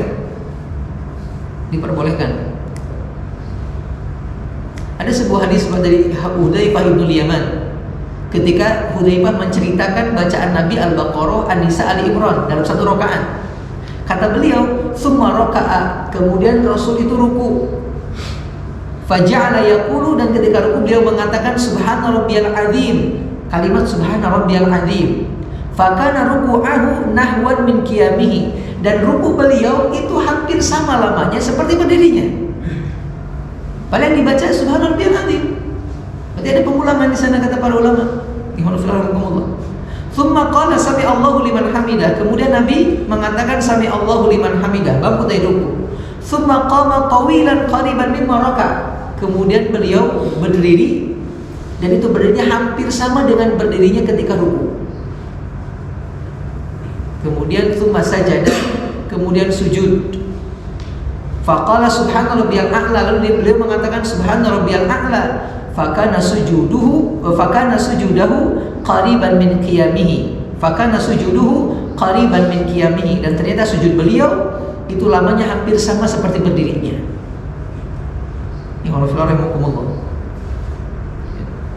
Di hadis yang lain Aisyah mengatakan, wa yamkuthu fi sujudihi qadra ma yaqra'u ar-rajulu 50 ayah qabla an yarfa'a ra'sahu. Perkiraan sujudnya Nabi pernah saya saksikan, kata beliau, itu sekitar seperti orang yang baca 50 ayat dari Al-Quran. 50 ayat dari Al-Quran. An-Naba saja yang pendek-pendek 40 itu bisa memakan waktu sekitar 3-5 menit. Di 50 ayat. Ikhwan fillah rahimakumullah. Maka sekali lagi, ikhwan fillah rahimakumullah, panjangnya bukan cuma dalam berdiri, tapi dalam ruku dan sujud. Tapi ini bagi orang yang mampu tentunya.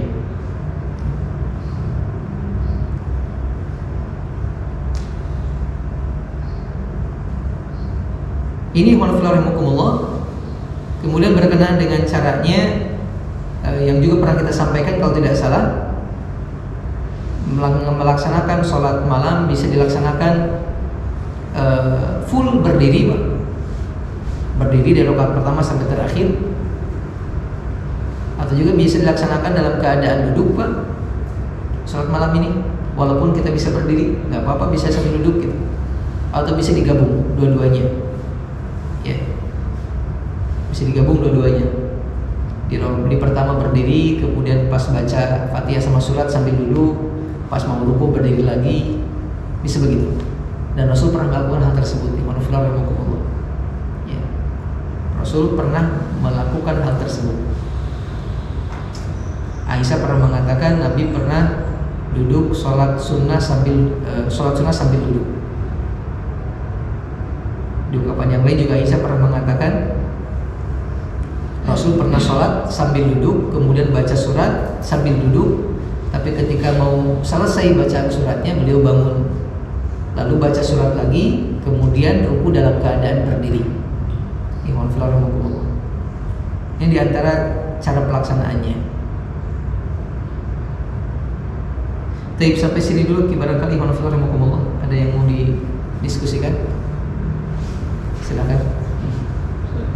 Nampak.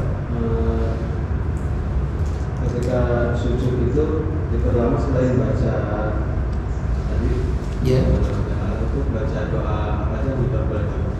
Iya, silakan diperbolehkan. Baca doa apa saja bebas. Tapi kalau bisa berbahasa Arab dan maknanya kita tahu. Kalau bisa berbahasa Arab dan maknanya kita tahu.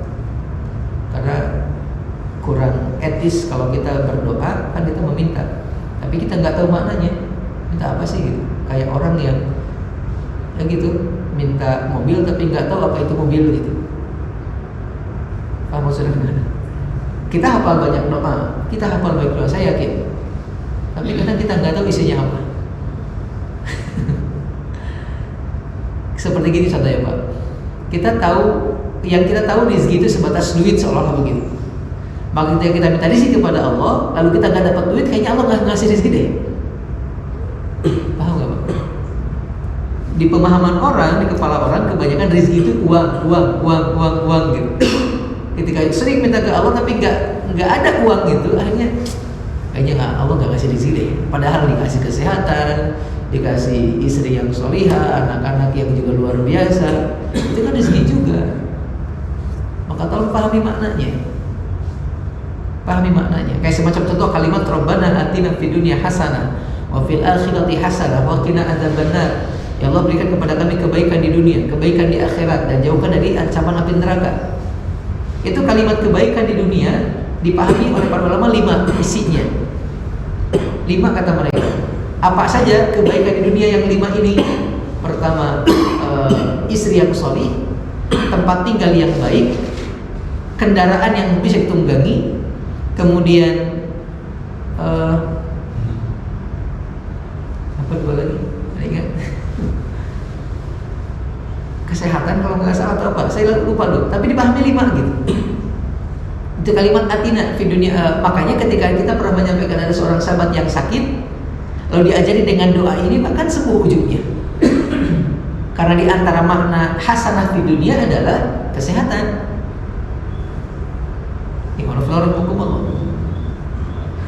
Di antara maknanya begitu, kesehatan.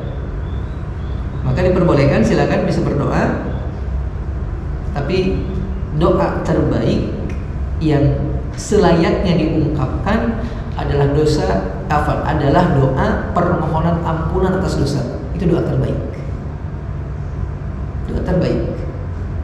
Ya. Doa terbaik itu. BIM, bukan minta istri tambahan, bukan minta gaji naik, jabatan naik. Yang terbaik bagi seorang mukmin adalah diampunkannya dosa. Karena kalau dosa sudah bersih, insya Allah hidup akan lebih aman dan nyaman. Ini kalau filmnya ya. Allah a'lam bishawab. Cukup? Satu lagi tadi. Bagaimana? Silakan.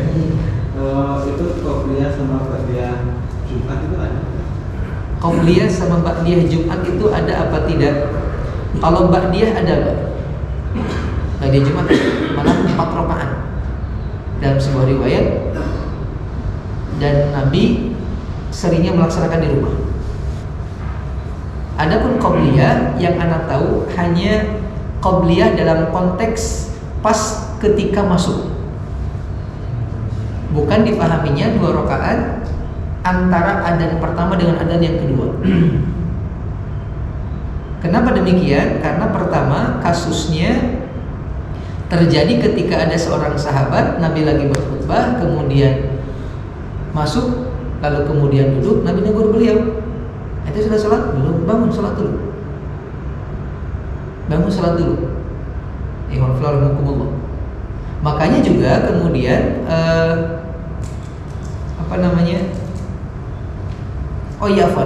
ada tambahan memang Pak, satu lagi, diperbolehkan untuk melaksanakan sholat sampai imam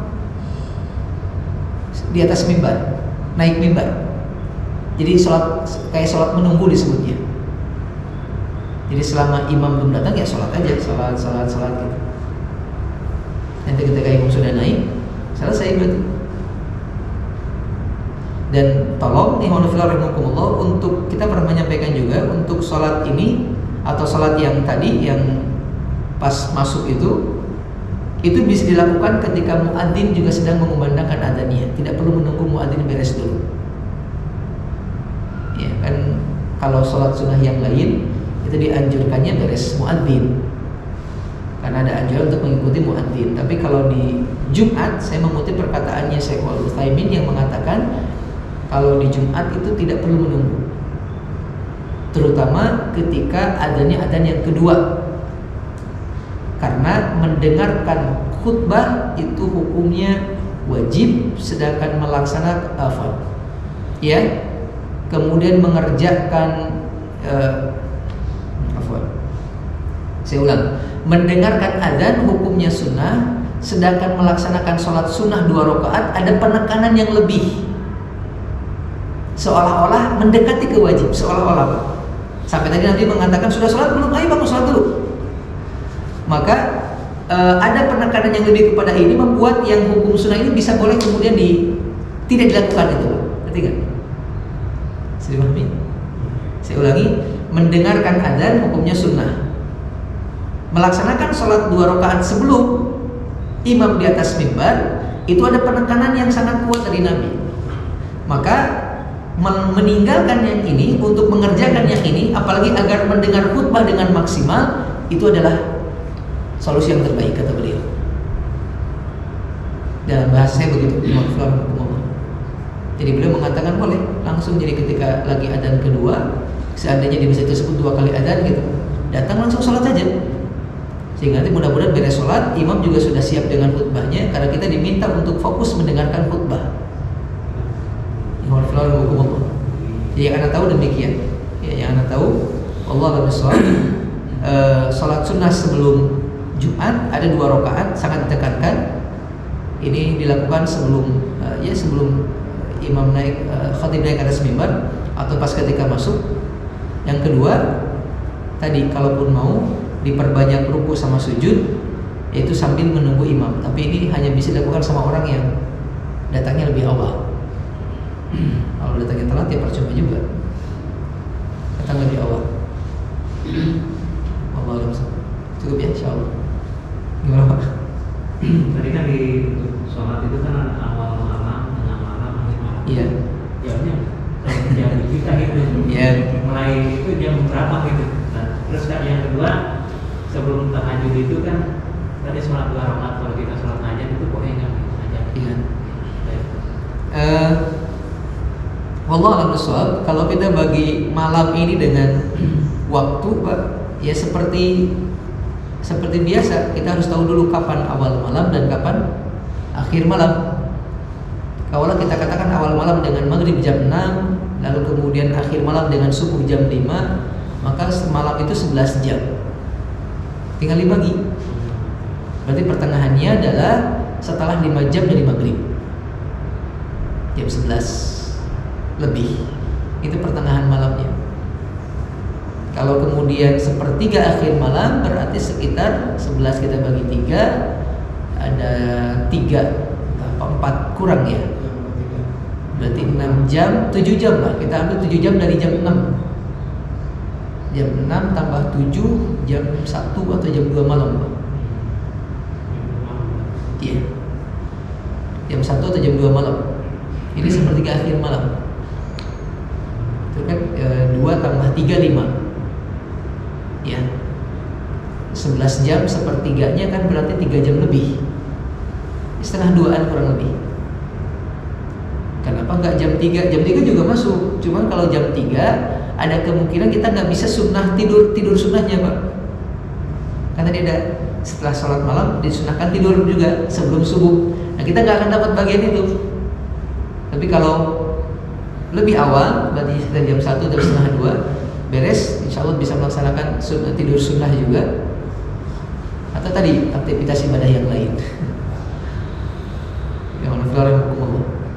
Tapi jam 3 juga masuk, jam 4 juga masuk, yang penting sebelum subuh. Karena kalimatnya sepertiga akhir malam, berarti sampai tuntas ya, sampai selesai. Dalam hadis yang lain, Aisyah pernah mengatakan Rasul kalau sudah sholat malam sambil menunggu adzan subuh, selain beliau sebelum habis menunggu adzan subuh, kata beliau, kalau aku terbangun kadang ngobrol sama aku, kata beliau. Tapi kalau aku masih tertidur, beliau kembali ke tempat tidurnya sampai adzan subuh dikumandangkan. Kata Aisyah radhiyallahu ta'ala. Allah Akbar. Itu barangkali kalau kita bagi dengan waktu. Cukup lagi sebenarnya. Ketika kita ada untuk tidur dulu sebelum tahajud, Ustaz, apakah kita bagusnya sholat malam tapi bukan tahajud, atau ada ini nggak saran atau mungkin sholat apa yang lebih baik kalau kita habis safar belum sempat tidur malam? Kalau kita habis safar, gimana, saya kurang paham, Pak. Jadi kalau tadi melihat sholat tahajud kan dilakukan setelah tidur. Betul. Nah, kalau misalkan kita setelah safar nih belum sempat tidur, tapi takutnya kalau tidur nanti nggak akan bangun untuk sholat malam. Nanti bagusnya sholat apa? Nggak apa-apa, langsung sholat tahajud aja, Pak. Nggak apa-apa, langsung tahajud saja, nggak apa-apa. Atau langsung langsung tahajud mulai, nggak apa-apa, insya Allah. Ya, karena kita melihat ke hadis yang tadi yang berkenaan dengan kecintaan Allah kepada seorang hamba yang ikut safar, kemudian pas dia ngantuk gitu, itu yang lain itu dia malah memaksakan diri untuk ngambil wudhu dan sholat. Kalau saya baca hadisnya tidak ada ungkapan di hadis ini dia tidur dulu gitu. Jadi ya bisa langsung sholat aja, sholat qiyamul lail. Ya, sholat qiyamul lail. Karena kalau tidur biasanya ini ya tidak akan bangun. 15. Gak bisa pakai ini beker, Pak, atau jam atau apa? Kita ngambil ini aja lah, ngambil sikapnya Abu Bakar Siddiq ketika beliau ditanya tentang kapan sholat witir, beliau mengatakan sebelum tidur. Tapi ketika Umar, beliau mengatakan setelah tidur. Kata Nabi, Abu Bakar telah mengambil kehati-hatian, sedangkan Umar telah mengambil kekuatan. Ya, kalau memang dikhawatirkan nggak bangun lagi, udah sholat aja. Sholat aja. Yang anda khawatirkan kalau kita sholat apa dulu selain tahajud, nanti malah habis sholat ngantuk berat, akhirnya tahajudnya enggak, atau sholat malamnya enggak. Paham nggak, Pak? Yang anda khawatirkan nih kalau kemudian kita sholat dulu lah gitu sambil menunggu. Jadi nanti malah pas mau tahajudnya malah makin lemes gitu, makin capek. Jadi udah langsung sholat aja. Nanti kalau selesai kemudian istirahatkan sebentar dan minta bantuan yang lain kalau memungkinkan untuk dibangunkan di waktu subuh. Allah a'lam bishawab. Cukup? Gimana Pak tadi? Pak, jadi Yang pertanyaan yang Abu Samad tadi aku sudah dalam hadisnya mengenai penyebab turunnya kecintaan Allah ya. iya. Itu yang 2/3-nya apa Ustaz? Terus satu ini. Sebentar, saya tidak hafal hadis lengkapnya. Saya bacakan hadis lengkapnya.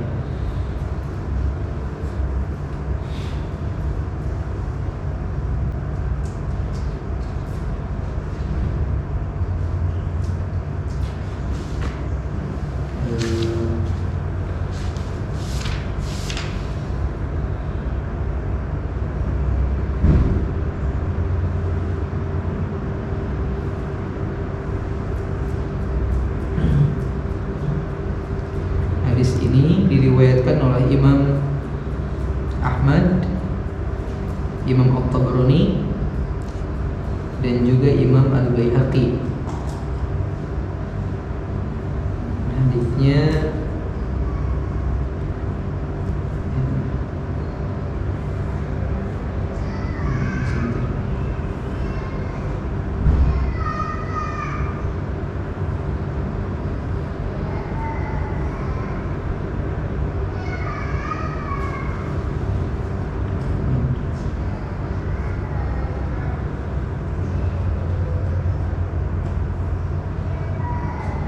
Taib.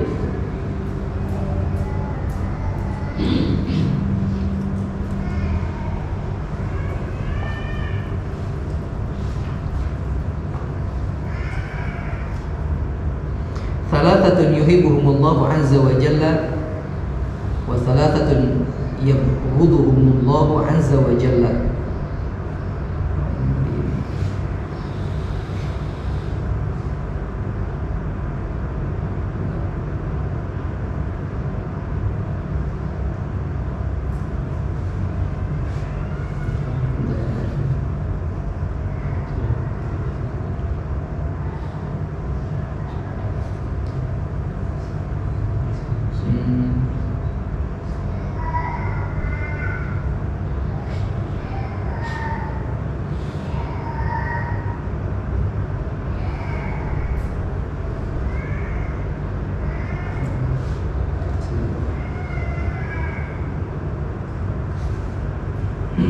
Taib. Hadis lengkapnya,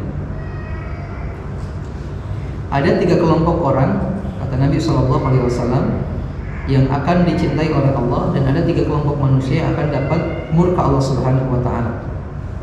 Amma thalathatul ladzina yuhibbuhumullahu azza wa jalla, adapun 3 kelompok orang yang akan mendapatkan cinta Allah adalah rajulun ata qauman fas'alahum billahi walam yas'alhum biqarabatin bainahum famana'uhu fatakhallafu. Yang pertama, seorang laki-laki yang datang dan meminta bantuan kepada suatu kaum, namun mereka menahan hartanya. Lalu salah seorang dari mereka memberinya dengan tidak terlihat oleh orang lain kecuali hanya oleh Allah dan orang yang dia beri. Ini yang pertama. Jadi yang pertama adalah orang yang bersedekah dengan sangat sembunyi-sembunyi. Yang kemudian dalam hadis yang lain, orang seperti ini masuk dalam kategori 7 kelompok yang bakal dapat naungan Allah kelak hari kiamat. Orang yang berinfak dengan tangan kanannya sampai tangan kiri tidak mengetahui apa yang diinfakkan sama tangan kanannya. Yang pertama, Pak.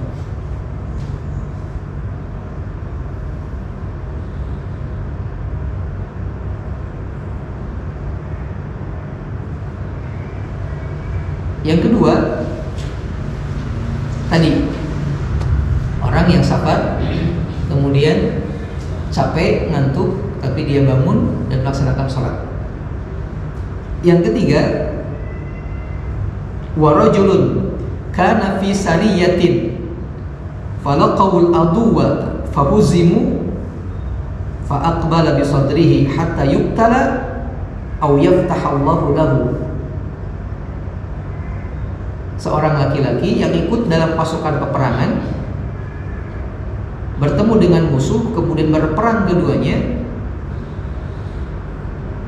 dan ketika orang-orang mundur, Pak, dia malah maju ke depan dengan dadanya, maksudnya maju dengan berani sampai dia terbunuh atau sampai Allah memberikan kemenangan kepada mereka. Ini yang ketiga. Orang yang lagi perang, ketika terpukul mundur dia malah maju gitu. Seperti ada dulu seorang sahabat Nabi di perang Uhud. Ya, di perang Uhud, tapi saya lupa namanya. Kalau tidak salah namanya Anas bin Hudair. Kalau nggak salah Anas bin apa gitu. Masih kerabatnya Anas bin Malik. Ketika terdengar kabar Nabi meninggal dunia, dibunuh sama orang-orang kafir, kan para sahabat mundur, Pak.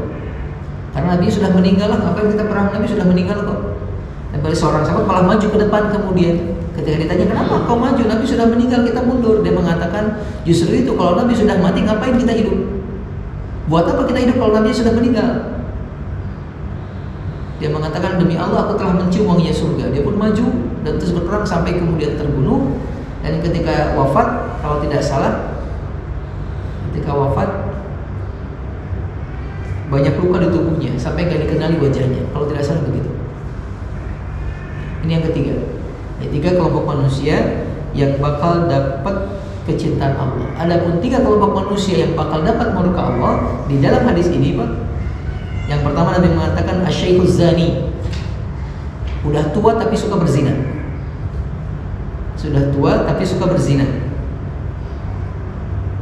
Kemudian yang kedua Nabi mengatakan al-faqirul mukhtal. Orang fakir tapi sombong. Gak punya apa-apa tapi gayanya itu kayak orang punya segala-galanya. Kemudian wal ghaniyul zalum. Yang ketiga, orang kaya yang suka berbuat zalim. Orang kaya yang suka berbuat zalim. Hadisnya riwayat Imam Ahmad dan hadisnya disahihkan oleh Imam Syu'aib Al-Arnaud.